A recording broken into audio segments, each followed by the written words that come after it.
Are funeral potatoes on your radar? If you're at all connected to Mormonism or Utah, I'm guessing that they are. In 1980, Deseret Book published Lion House recipes. And if you don't know, the Lion House was one of Brigham Young's family homes, and it housed some of his wives and their children. It's on South Temple Street in Salt Lake City, about a block from the temple. I remember touring the Beehive House, which is next door and also housed some of his wives and children. I did that when I was a kid, but I never went into the Lion House that I can recall.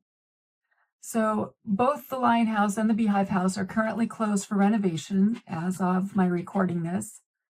I don't know what the plans are for reopening. Anyway, on the first floor was the Lion House pantry. And at the time the cookbook was printed, the Lion House pantry served church employees, business people, and others who would buy membership cards that will entitle them and their guests to eat at lunchtime 5 days a week. I never ate there, and I was surprised to learn that the pantry was a cafeteria-style eatery. I always had this very posh image of it, and cafeteria was never part of that image. So back to the cookbook. It was a big hit when it came out. I think every house I went into had a copy of it. Anyway, even though we only lived 45 minutes away from the Lion House, it still wasn't someplace we could just waltz into. And the cookbook gave rank and file members access to the Lion House pantry. So that brings me to the potato casserole that's on page 54. And I suspect this is the origin of funeral potatoes. My guess is that nearly every Mormon wife who had the book made it and then shared the recipe with those who didn't have the book. It's kind of the perfect casserole in its simplicity and, dare I say, blandness. A food snob could try and turn their nose up at it, but I bet, though it's basic, the starchy, cheesy, creamy crunchiness would win them over in the end. It wasn't known as funeral potatoes until years after the cookbook came out.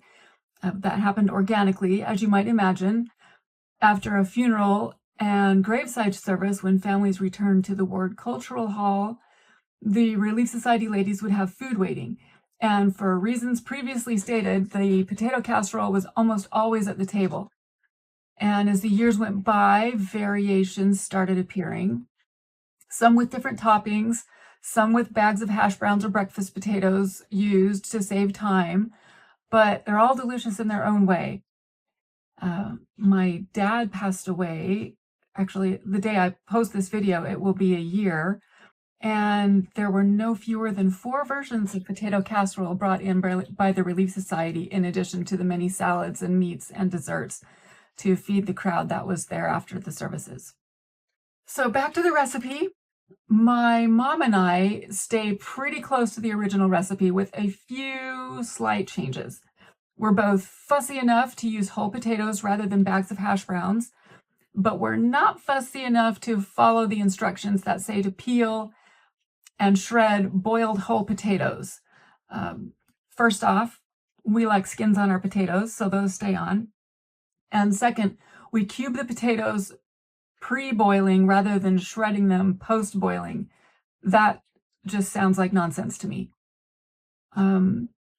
Also of note, the recipe calls for either cornflake crumbs or breadcrumbs. We always use the cornflake crumbs, and we don't crush them too finely. We use at least double what the recipe calls for. My mom had to remind me of that this last time we made it. And when I said bland before, I meant it. As written, the recipe in the book could use a little bit of salt, and you might want to put a bottle of hot sauce on the table when you serve it. Speaking of my mom, I filmed the making of the potato casserole at her house, and we served it to celebrate her 91st birthday. We also had Lion House gingerbread, and I'll share that in another video. and a gloopy strawberry jello situation that tasted okay but had textural issues. It never really set up too well. Growing up, we had the potato casserole as part of our Sunday meal, and it was fun to recreate it for my mom's special day. Obviously, Mormons don't have a sole claim on such a simple casserole. Met my birth father when I was in my 30s. I'll tie this in here, I promise. And I was given up for adoption at birth. And so, in my mid-30s, I met him. And the first time Matt and I traveled to meet my biological paternal grandparents, my grandma served us her version of funeral potatoes.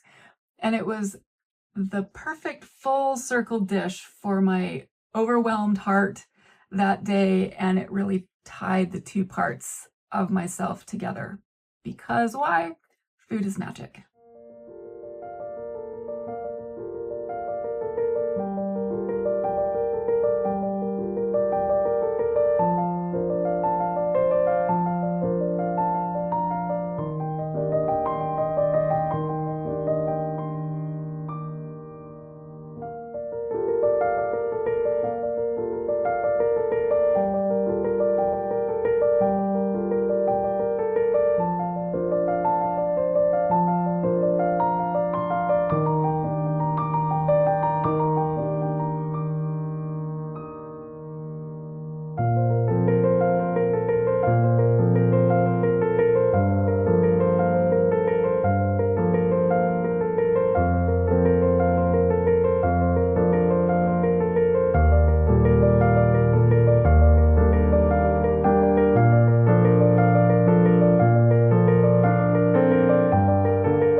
That's the best part is the